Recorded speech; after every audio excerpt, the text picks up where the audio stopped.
wala kay bili para nila. Tungod lang kay wala kay kwarta. So usa ka simple nga simbolo, pero lang kaayog kahulugan.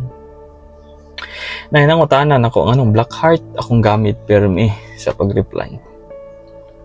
Ang rason nga nung wala na ko siya gihide, kay personal na magud nga pangutana about ako. So kung curious mo, padayon lang sa pagtanaw. Pero ingnan ka wala kay makuha ani nga video. So pwede ra gyud nimo skip. Kay go ra gyud ko maghisgot sa akong kaugalingon. So why black heart man, idol? Nganong murag permi man jud kang naka-black? Is there meaning behind it? So nganong black man gyud? Ang rason nganong black kay pareho ra na sa atong tinuod nga kinabuhi. Dili perming hayag. Kay ba mo gud ko anang feeling nga walang wala. Kay ba ko unsay feeling nga walay bisan kinsa nga modawat nimo sa panahon nga nanginahanglan ka. Walay gusto mo tabang nimo. Tungod kay wala kay bisan unsa. Wala kay bili para nila.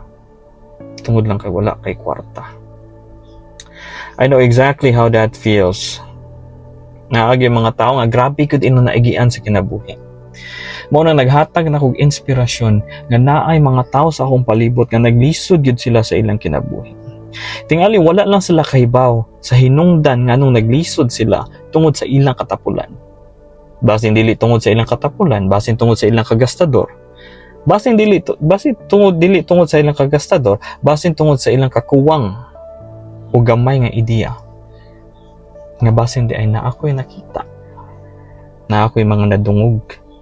Na ako'y nabasahan gikan sa karaan nga libro nga kung akong mapasa, basin di ay ang akong napasa makahatag to nila og gamayng kusog para mopadayon og manimuha.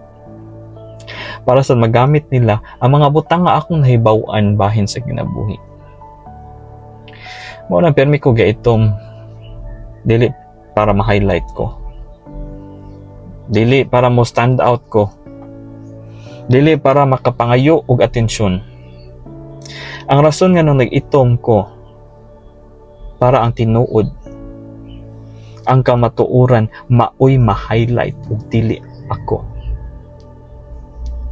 Ug para mapakita nako ninyo nga dili perming hayag ang kinabuhi sa tao.